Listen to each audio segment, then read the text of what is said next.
Welcome to Square Notes, the Sacred Music Podcast. Your chance to learn about the teachings of the Catholic Church on sacred music, both in theory and practice. Through interviews, discussions, and music, your hearts and minds will be lifted up and better understand what it means to sing the praise of His glory. And now, your host, Dr. Jennifer Donaldson-Nowicka.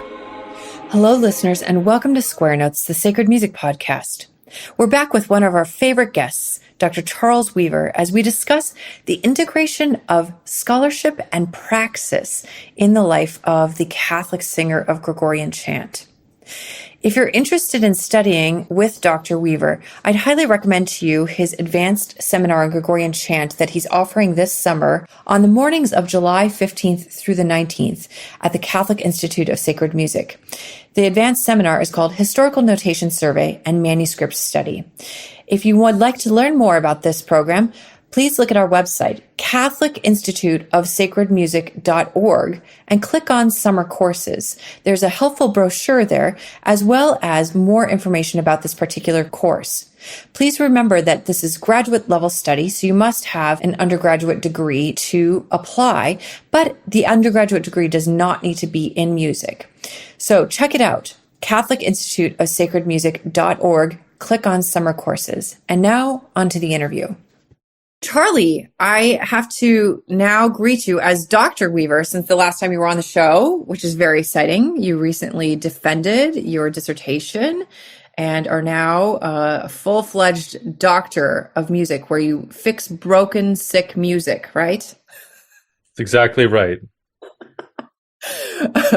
So welcome back to your fifth appearance on the show. It's great to have you here. And our topic today is the link between scholarship and praxis in the life of a singer, which is a really big topic. And yet it's something that I know that both you and I have strong feelings about. I'm wondering if we could kick off things in a bit of a softball way, though. One that illustrates the point. Could you describe for our listeners a particular experience of comparing different historical chant manuscripts that had a profound effect on the way you conceptualized a particular chant or conceptualized chant in general? Sure. Thanks for having me again for the fifth time. I started singing chant within a parish setting and without really having much of a background in the kinds of scholarly things that we'll be discussing today. I really started the practice of singing just within the schola, and I think that's probably similar to the way many of your listeners have approached chant. They do it in a parish setting. The first time it really dawned on me as a deeply touching matter that there might be things to be gleaned from the scholarly approach to chant was around 2008 or 2009.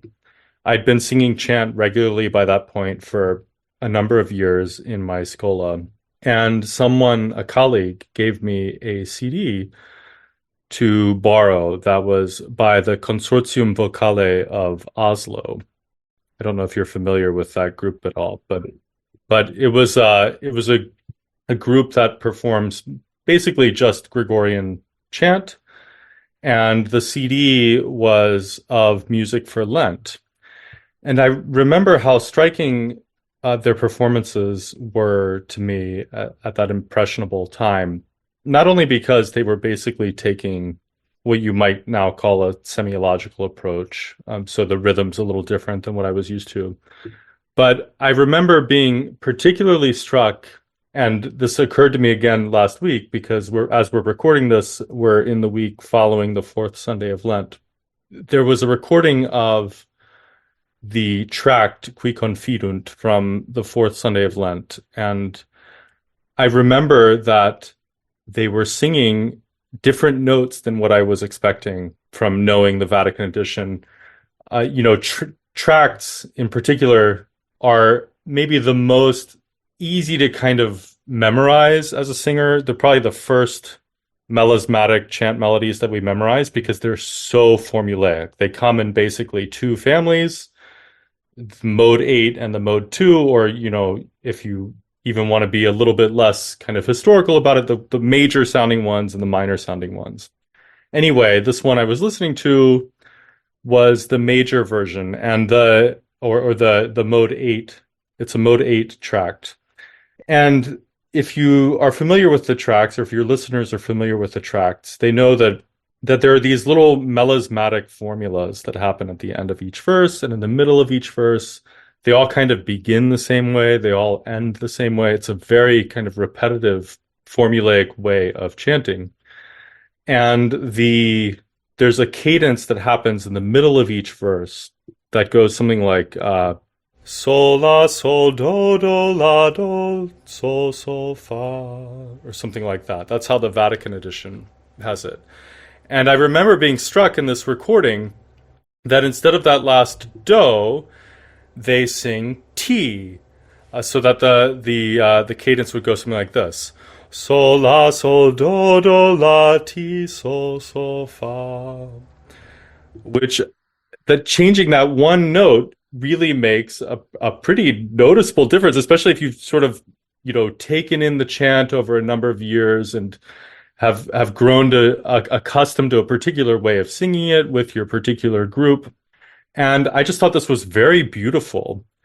And it turns out that kind of discrepancy is something that permeates the entire repertoire.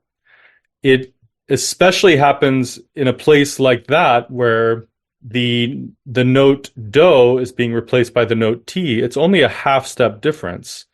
And as we might expect in something like the chant repertoire, which was sung all over the Catholic world in the Middle Ages and for many centuries thereafter, that you might develop sort of local tendencies. And one of the places where this is most noticeable is in the replacement of T by do, or vice versa. And I sort of came to realize that both of these versions of the melody are extremely beautiful, but they're beautiful in different ways. And it's not necessarily good to be completely married to a particular way. If you are in a community, you likely sing from the Vatican edition or the Liber Usualis or something like this, and you sort of learn the melodies over time. But if you really dig into the sources, you realize that there are often little variants in the melodies. And I think it's good to expose yourself to the differences and to understand how they came about. And we'll probably dig more into that as we go further. But essentially, any editor of plain chant or Gregorian chant who's going to make a book that people are going to sing from has to make a decision in so many cases of whether you're going to choose T or do for a particular note. And those choices, I think, are extremely interesting. Yeah. I mean, it seems to be a sort of parallel to the experience of liturgy generally, that after the Council of Trent, the modern Catholic mindset is oriented towards a centralizing force for uniformity, and that is seen as a stalwart or bulwark against corruption, against lack of orthodoxy, and these sorts of things in terms of the liturgy. But I think Catholics have a similar experience in singing from editions that, we'll talk about this in a moment, the work of Salem, and then they're kind of shielded off from all the kind of how the sausage is made from, and how the chant melodies develop earlier in the experience. And so it seems like there are some pros and cons of each side of that coin. Having something that feels stable, that feels shared, in singing from a one decision sort of edition, versus being able to enter into the lived Catholic experience of how these melodies and these traditions were handed on in a sort of natural, organic diversity. But the dividing line seems to be that for the modern person, diversity, legitimate diversity, has been sort of cut off from our experience as modern Catholics, just by the exigencies of liturgical development. Wouldn't you say?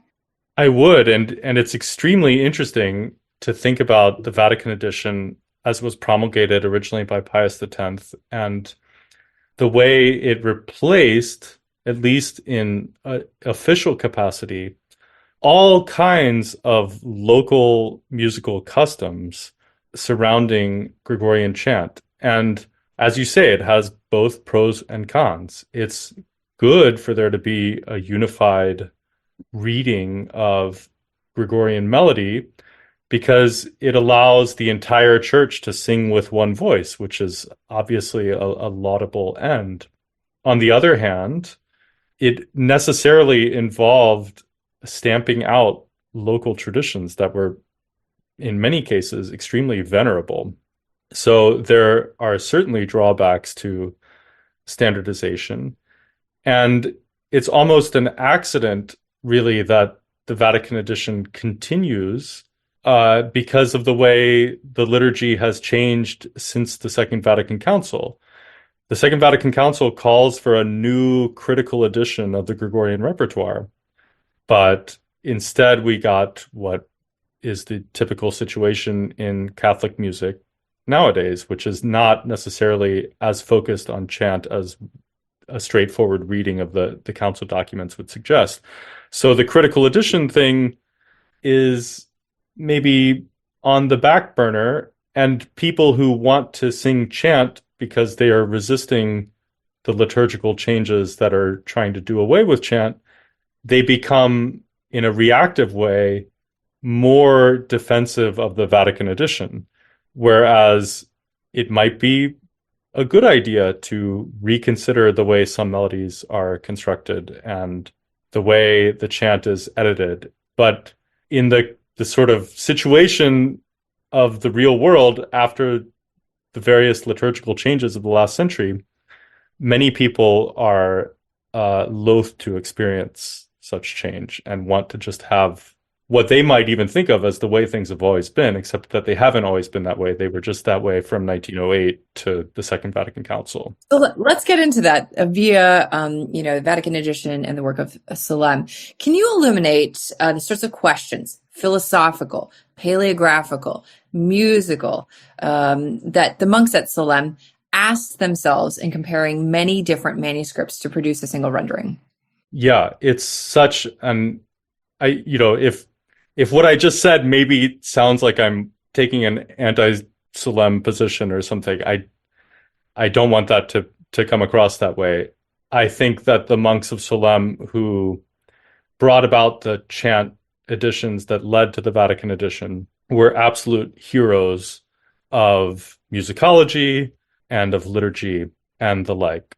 You have to start with the context in which Solem worked, which is that the editions that were in use in France when Dom Guéranger started the foundation at Solem were, for the most part, not great in terms of transmitting the melodies as they existed in the early sources. So these were chant editions heavily influenced by the chant reforms following the Council of Trent that did away with a lot of melismas, simplified a lot of melodies, moved around where syllables fell in melodies in order to have what those reformers thought was an appropriate view of accentuation and how Latin should be set to music. So in the centuries following Trent, for instance, if you have a word like dominus, it was considered extremely bad to have a lot of notes on the syllable mi, because that's a weak syllable. And so you could sort of move things around or perhaps trim some things back and put most of the notes on the word do, on the syllable do, rather. And then you have something more approximating the way the word dominus should be pronounced, with a long syllable on the do and shorter syllables following in accordance with the accent. So when Solem came about, it was right around the same time that various trends in musical paleography were happening simultaneously. For instance, the famous discovery of the Montpellier source that has both the neumes on above the words, neumes that look like the St. Gall neumes that we're all familiar with now. But at the same time, it also had letters showing the pitches. And this was sort of like a Rosetta Stone of plain chant, because now we were capable of deciphering all kinds of sources that previously we were not. And it became more and more apparent in those decades, in the mid-19th century, that the current editions of chant were deficient with regard to transmitting the melodies as they existed in the first centuries of chant. And the real progenitor of this entire view is Dom Guéranger, the first abbot of Solesmes. Already in the 1840s, in his Institution liturgique, he was describing what became really the foundational principle of the Solesmes editorial practice. To paraphrase him, he said, when we find a melody that is the same in more than one source, that comes from more than one local church, we can be certain that we have found the pure Gregorian melody. And what he means by Gregorian is literally the melody transmitted by Saint Gregory the Great. So that, Dom Guéranger and many of the early monks of Solesmes really seemed to take literally the idea that Gregory the Great was the sort of founder of plain chant. But the idea is an extremely powerful one, that by looking at various sources and comparing them, you can achieve a better sort of editorial practice than what had been done before. And in particular, if you think about those editions before, those editors were willing to move things around to make what they thought were better choices about Latin. Whereas in the Guéranger view, the better thing is not to be interventionist, not to shape the melodies according to one's own prosodical preferences or the like, but rather to faithfully transmit the medieval melodies themselves, giving more weight to readings that were widespread in multiple local dialects of chant. So the questions were then obviously in terms of the musical, both rhythmical and melodic. And sometimes we kind of bracket off those questions, but just that process of spending so much time in the sources makes you see the wide variety in interactions between those two things. And, I think you and I both hold the view that the process for someone like Maquereau of spending so much time in those sources was the root of his rhythmical approach. It wasn't just something that was imposed upon the chant, but rather the fruit of. And maybe that's like this idea of someone engaging with sources and also engaging with the culture of the church to produce an edition is really kind of like the model for a healthy Catholic approach to chant scholarship for the singer. Do you have thoughts about that? Yeah, I think the monks of Solesmes are a model in many ways for combining scholarly rigor with a view to improving the liturgical life of the church, but not doing so in a way, as you say, that's imposed from outside, but rather being steeped in the sources. This idea of being really immersed in the sources of chant and all the kinds of scholarly studies of chant, I think is very good for Catholic musicians to take part in. Many people are resistant to doing that, but I think it is good, as you say, to have a healthy attitude to really immerse oneself in the sources themselves and learn as much as one possibly can about how these things came about and how our own editions that we're using, like the Vatican edition, came about. I think there's real value there. I'd like to come back to the question about the edition in a moment, but just to get to the heart of this question through two examples. For example, I have seen an approach to studying chant in a Catholic atmosphere that is very heavy manuscript oriented and that produces a sort of melees in the weeds, such that there's so many different options, so many different renderings possible, that it makes one feel paralyzed about actually doing this with a church choir. Or another perspective is the musicological secular academic approach, where you're studying the manuscripts only, and it's in a way really divorced from the liturgical practice. And I think, for example, I know for both you and I and a lot of people that Dr. Mart has been a key figure in bridging the exigencies of that approach. But could you talk about what you see as the pros and cons of living in those different kinds of worlds, and flesh out a little bit more what you really see as the heart of healthy Catholic engagement with sources and the real needs of praxis? Yeah, it has to be based on the actual performance of the music. It's a kind of a minimum requirement, in my view, to really study chant intensively, that you should sing the proper chants of the Mass every Sunday.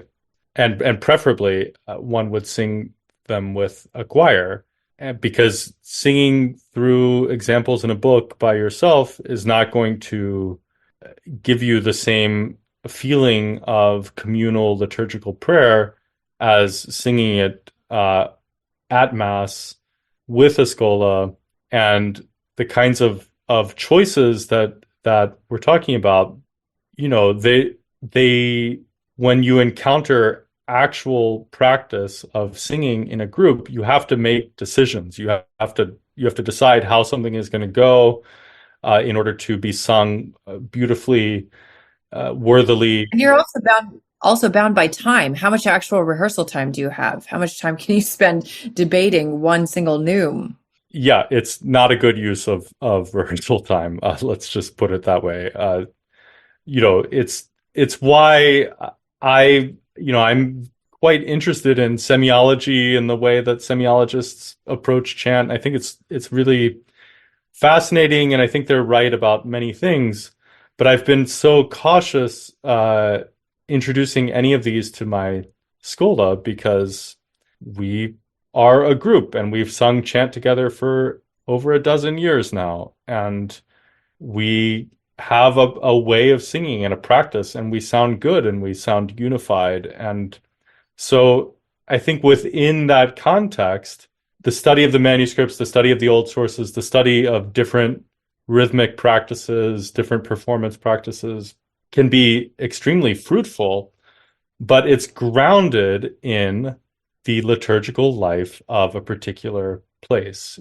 It can't be just an abstract thing. You can read all the chant books you want, but the reams of music examples of chant are not going to really speak to you in the same way unless you are actually singing them in their liturgical context.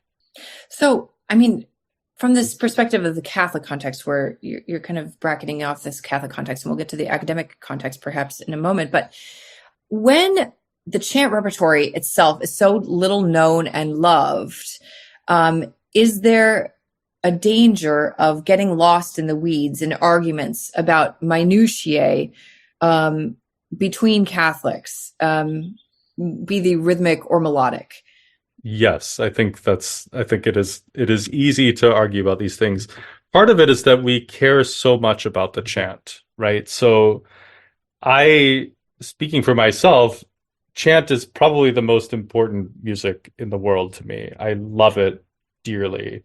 And I know I'm not alone in that feeling. And it's not even just that I like it, I prefer it to, other genres of music, but it really is unique in that it's the only genre of music that is, according to some people, also a sacramental. It has real inherent value as the church's own treasury of music. It also is the foundation on which all subsequent Western music is based, because it's the oldest surviving music we have in written transmission, at least. And So for all these reasons, we care really deeply about chant and how it should go.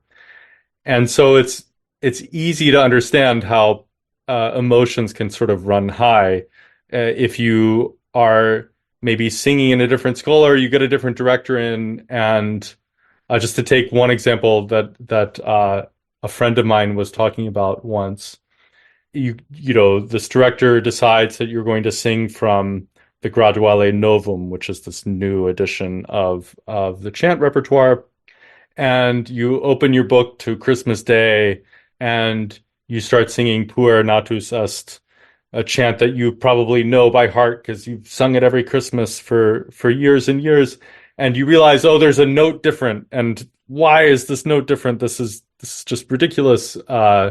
And so, you know, it's understandable why people argue about these things, and the rhythm question is equally fraught. And this is something that you and I have talked about before on the program. It's complicated. There's not a lot of certainty in the old sources of how the rhythm should be sung. Some people think that it should have long and short notes that are in a proportional time relationship to each other. Other people think that it should have long and short notes, but there should be no proportional time relationship to each other. And both those camps have difficulty even entertaining the ideas of the other camps, which I think is really, really unfortunate. And as a result, almost everything that people have written about the rhythmic question, for instance, is written in a deeply confrontational style.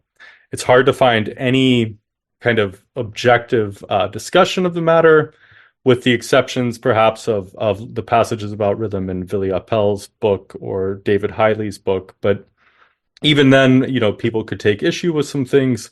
So it's extremely complicated, and people get very passionate about it. And then, of course, outside of the Catholic context, I think scholars look at this rhythm question, for instance, and they just throw up their hands and say, well, there's no way we could know. So I would say most secular chant scholars don't even raise the issue anymore, which is really interesting because it shows how divorced from practice they are. Yeah. So let's talk about that other side of the coin. It's a sort of forced indifferentism from a secular academic perspective. And a Catholic might go to a secular university, do chant studies there from the musicological perspective. And definitely there is something to be taken away from it. But what do you think is fundamentally missing from a secularized chant study?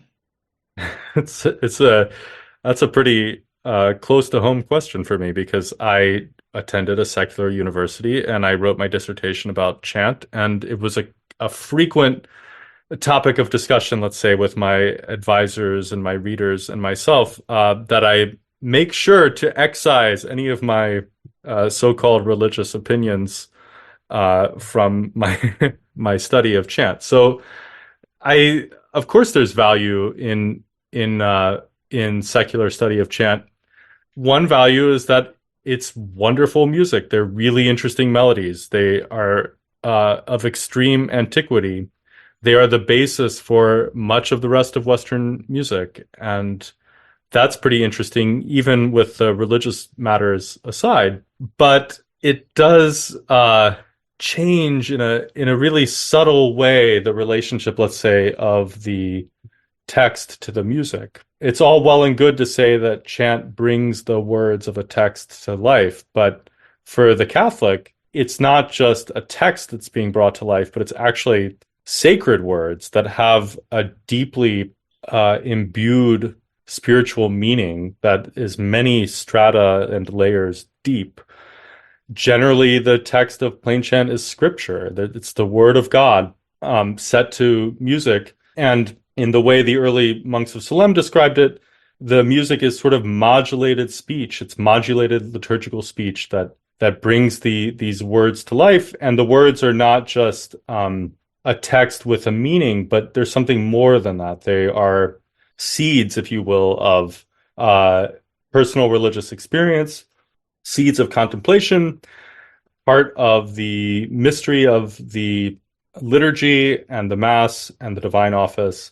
And it's secular studies are all well and good, but if it's missing that, it's really missing the kind of heart of the thing.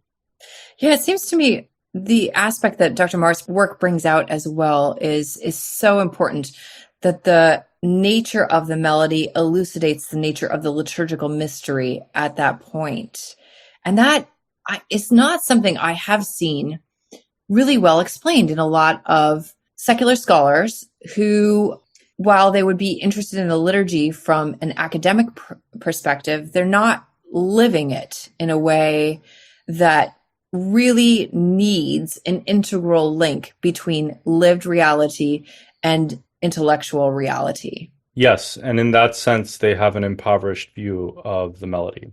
So could you say, do you think that the lived Catholic healthy approach to manuscript study has a deeper concern with editions, perhaps, than the secular?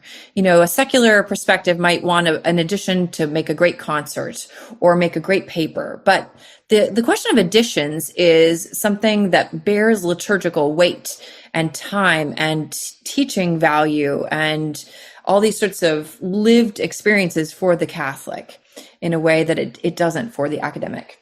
Yeah, I think not just any edition, but in particular, let's look at the Vatican edition, because it's the one that most Catholics sing from, for better or for worse.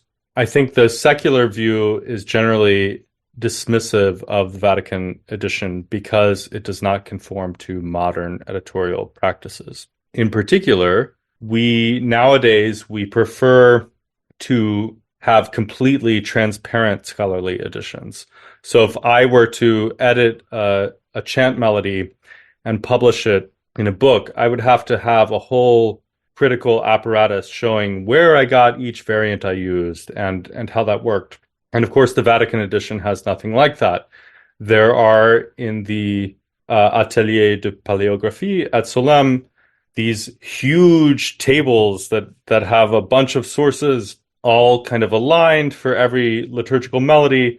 And these were the foundation for the Vatican edition itself, but it doesn't show actually how the editors made any choices or what particular choices they made. One would have to look at such a table and reconstruct it. So for that reason, I think the Vatican edition is generally not so highly regarded among secular scholars, precisely because they don't have to sing with a group every Sunday morning or more frequently than that. They have the luxury of being able to sort of contemplate chant apart from these practical necessities.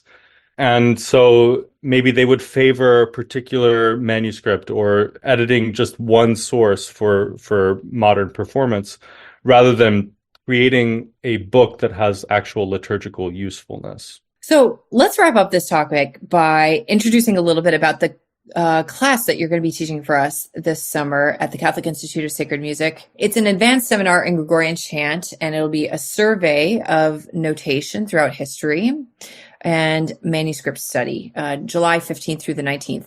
Could you tell us a little bit about what the content and goals of that class are? Yeah, I'm really pretty excited about it because what I'd like to do with this class is to bridge that gap that we've been describing between the sort of modern scholarly study of chant and the actual practical life of a Catholic musician who sings chant.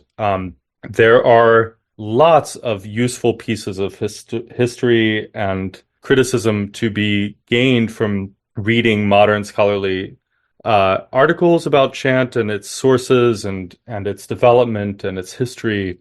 So what I'd like to do is introduce that entire subject to parish musicians who perhaps sing chant regularly but don't really know where the editions they sing came from or have ever thought necessarily critically about their own performance practice choices. I'm not saying that's a bad thing. We have our ways of doing things that often develop in a local way, and this is all very good, but I'd like to introduce the people who take the class to other ideas and other ways of looking at chant. It's not like the Vatican edition just fell out of the sky in 1908 and that was the entire chant repertoire, and it's never changed. I mean, it developed over time.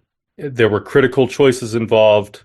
So just as one, if you wanted to go deeper into the study of scripture, you would look at sources, and you would look at older commentaries, and you would look at the way things have been read differently through the centuries. And it's very similar with chant. It would be, I think, very helpful for a parish musician to have maybe a broader sense of why we do the things we do. Why do we sing from this edition? Why did we sing that note long and not this other note long? Where did that come from? There's usually a reason for these things, and my view on the subject is that more knowledge about it is a good thing. It's always good to sort of educate yourself about these things because it makes you a better practitioner. And that's my goal with the class. Practically oriented and for the parish musician, but introducing this sort of critical scholarly study of sources and how they might inform our own reading of the chant. It's great. I can't wait to have you back out here, and we are filling up your class as we speak. And so if people want to apply, they can visit catholicinstituteofsacredmusic.org, click on summer classes, and this is offered July 15th through the 19th in the mornings. And it's opposite also, Dr. Marr's class on the proper of the Mass, the chants of the proper of the Mass is offered in the afternoons that same week. Thank you, Charlie. It's always a pleasure to talk to you. Thanks for having me. Good to see you. We hope you've enjoyed listening to Square Notes, the Sacred Music Podcast with Dr. Jennifer Donaldson-Nowicka. For more information about this episode, sacred music resources, or upcoming events, visit our website at sacredmusicpodcast.com. You can subscribe to our podcast on iTunes, Stitcher, YouTube, or your favorite podcast app. If you enjoy our podcast, please write us a review on iTunes. This improves our iTunes ranking and helps others find out about the podcast. The music you heard at the beginning of this episode is Hec Dies by William Byrd, sung by the London Oratory Schola Cantorum Boys Choir, directed by Charles Cole from the CD Sacred Treasures of England. The music at the conclusion of this podcast is from the Prelude and Fugue in G Major, BWV 550 by Johann Sebastian Bach, performed by Jennifer Donaldson-Nowicka. We look forward to having you join us next time, and until then, may we sing the praise of His glory.